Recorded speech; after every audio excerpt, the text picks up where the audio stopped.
Yege or Yarekwa, your regular anchor on this program. Today we are going to be chatting with Mr. Joe Okojie. He calls himself the prince from Uromi because he is a born prince. Now, Joseph Okojie is the special advisor to Governor Godwin Obaseki on agriculture, forestry, and food security. He was born in the 60s to a family that embraced hard work, dedication, education, loyalty, honesty, as well as discipline. Joe acquired a diploma in estate management from the Yaba College of Technology, Lagos, then proceeded to the United States of America, where he bagged a bachelor's degree in accounting from the University of Baltimore and an MBA in finance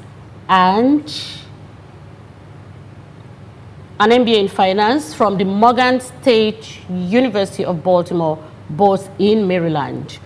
Joseph Okojie is a challenge-driven senior executive who has led and managed diversified organizations. He is a visionary with an excellent presentation skills, supported by an extensive written portfolio.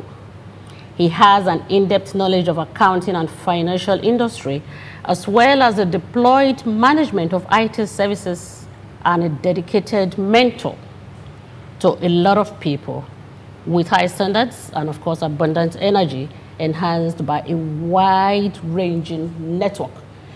And he's going to be speaking to us today on Governor Godwin Obaseki's developmental strides as it relates to his office. Prince Joe Okojie, you are welcome to the program. Thank you for having me. How would you assess the state's agricultural scene in the last 3 years and 8 months? Well, I'm not sure of how much of agriculture, the value chain. I'm not sure of your understanding of the agricultural value chain. But I would say that we have recorded some major milestones in terms of agriculture. Yeah. You can practice agriculture two ways. You see it as a developmental exercise, or you see agriculture as a business. I manage the state agri-business office, where we take agriculture as a business. In developmental agriculture, which is what we have widely practiced in the past, we give aids and grants to our farmers. And that, to me, basically encourages them to just farm on a subsistence basis.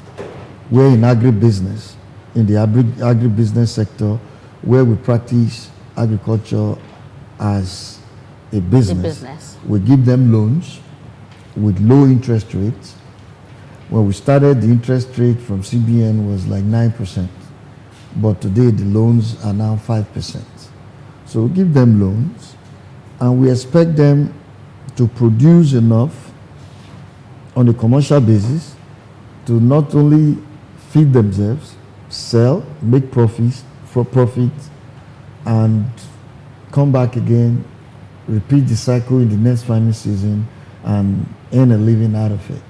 So that's basically been our goal. But as you are aware, whatever endeavor you involve yourself in, you must have teething challenges, okay, which we have had. But over time, having done it for about 3 years or so, I think we have surpassed that learning curve. Now we are turning the corner, and most of our farmers are beginning to reap the fruit of their labor. Okay. Now, what reforms are responsible for attracting enormous investment in the plantation and smallholder farming sector in the past few years?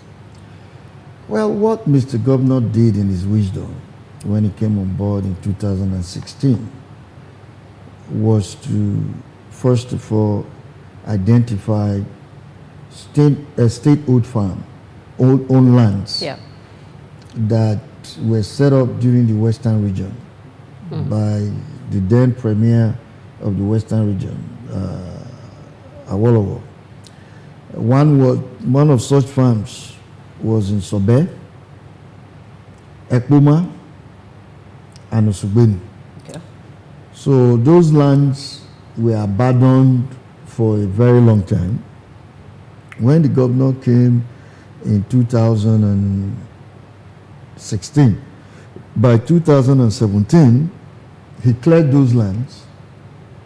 The one in Sobe is about 1,400 hectares, Ekpoma about 800 hectares, and the one in Osugbeni was about 180 hectares. He cleared all of them, and we aggregated farmers. The first year, like I said, 2017, since we have not farmed in such a manner in such a long time, met with some challenges. In 2017, we decided to pull back. In 2018, we decided to pull back. Instead of farming the entire land mass, we decided to do, the governor said we should do pilot farms. Farms on a smaller basis, on the smaller scale. So we did about 100 hectares in Sobe of maize. We did about 200 hectares in Igwaraki and Igwomo in Ovia Northeast. We did 100 hectares of rice in Ilushi. We did 100 hectares of rice in Aganebode, and we did 100 hectares. We did 40 hectares of rice in Warake. The reason for this was to... Were you test running? We were test running. At that time? These were all pilot farms. Okay. So the reason for this was for us to test the grain that we were about to grow. Like for rice, it was Faro 44. I mean, we did another 30 hectares of cassava in Udo. And where is Udo? Udo is in Igwebe local government. Okay. So we tested Faro 44 in Igwaraki and Igwomo. We tested Team 419 cassava stem. Team what? Team 419. It's cassava, is the species that we tested in Udo. Then we tested Faro 44 in